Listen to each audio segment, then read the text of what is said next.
नमस्कार, आवाज इंडिया में आप सभी का स्वागत है। मैं हूं सीमा।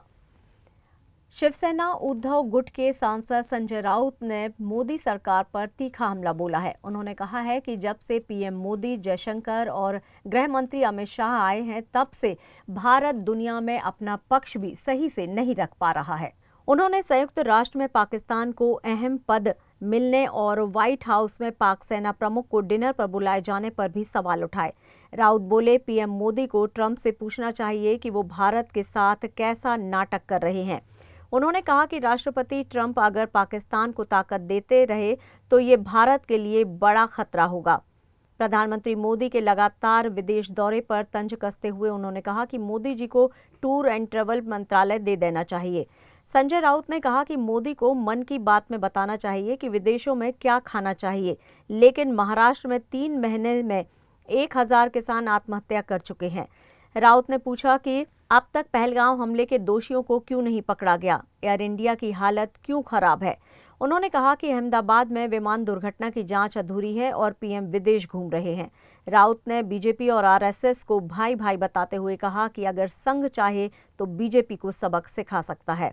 क्या कुछ कह रहे हैं संजय राउत, आइए सुनते हैं। डेफिनेटली ये पहली बार इतिहास में हो रहा है कि चाहे यूनाइटेड नेशन हो, चाहे व्हाइट हाउस हो, पाकिस्तान को पहली बार 10 साल में, उससे पहले तो ये पाकिस्तान को इतना महत्व, इतनी ताकत कभी मिली नहीं, क्योंकि भारत को, भारत की सरकार को और भारत की विदेश नीति को विश्व में, यूनाइटेड नेशन में एक बहुत ही इम्पोर्टेंट मिल रहा था।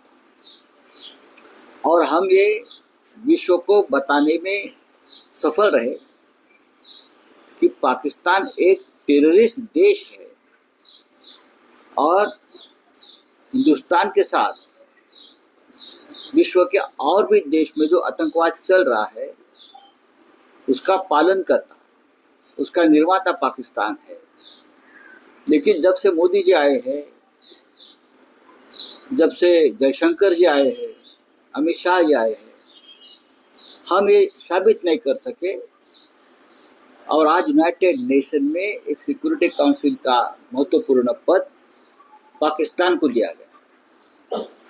व्हाइट हाउस में पाकिस्तान के आर्मी चीफ को खाने को बुलाया जाता है, मेजबानी को बुलाया जाता है, पार्टी को बुलाया जाता है। बहुत से राष्ट्र जो है तो पाकिस्तान के साथ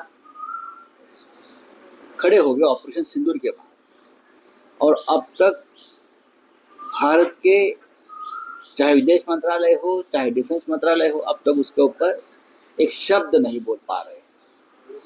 पूछना चाहिए मोदी जी ने, इतनी बड़ी छाती है उनकी 56 इंच की। ट्रंप से सवाल करना चाहिए, ये क्या चल रहा है हिंदुस्तान के साथ, आप कौन सी नौटंकी कर रहे हो। देखिए, ये बहुत ही गंभीर बात है, मैं ये मानता हूँ। और नरेंद्र मोदी आज भी प्रधानमंत्री जी विदेश घूम रहे हैं, आज यहाँ है, कल वहाँ है। हमारे साथ यूनाइटेड नेशन में हमारे आवाज में आवाज मिलाने वाला कोई नहीं। पूछिए नेतन्याहू को, क्या हमारे साथ खड़े रहेंगे आप? जिस तरह से पाकिस्तान को ताकत देने की कोशिश प्रेसिडेंट ट्रंप कर रहे हैं, ये आने वाले दिनों में, भविष्य में भारत के लिए खतरा है। उनके पास टूर एंड ट्रैवल मिनिस्ट्री भी होनी चाहिए स्पेशली, और ट्रैवल टूरिज्म के एम्बेसडर देश के होने चाहिए, और बताना चाहिए मन की बात में कि हमारे भारत की जनता ने कौन से देश में जाना चाहिए, कहाँ रहना चाहिए, क्या खाना चाहिए, कौन से होटल में रहना चाहिए, कहाँ कंसेशन मिलता है। मोदी जी देश में है कहाँ? महाराष्ट्र में 3 महीने में 1000 किसानों की आत्महत्या हो गई है। कि मोदी जी को मालूम है? अब तक पहलगाम के जो हत्यारे हैं, टेररिस्ट है 4, उसको हम ढूंढ नहीं पा रहे। क्या ये मोदी जी को पता है? आप बताइए। एयर इंडिया पूरी तरह से खत्म हो चुकी है। अहमदाबाद में जो प्लेन क्रैश हो गया, उसके बारे में क्या हो गया उसका हम पता नहीं कर पा रहे, और मोदी जी विदेश में घूम रहे हैं। प्रधानमंत्री की देश की हालत है। आरएसएस और भारतीय जनता पार्टी भाई भाई है। अब दो भाइयों में क्या होने वाला है अंदर मालूम नहीं। अब भाई भाई में झगड़ा भी होता है ना। अब लगता है कि बीजेपी और आरएसएस में कुछ चल रहा है अंदर, लेकिन अगर आरएसएस अगर मन में लाता है तो बीजेपी को सबक सिखा सकते हैं।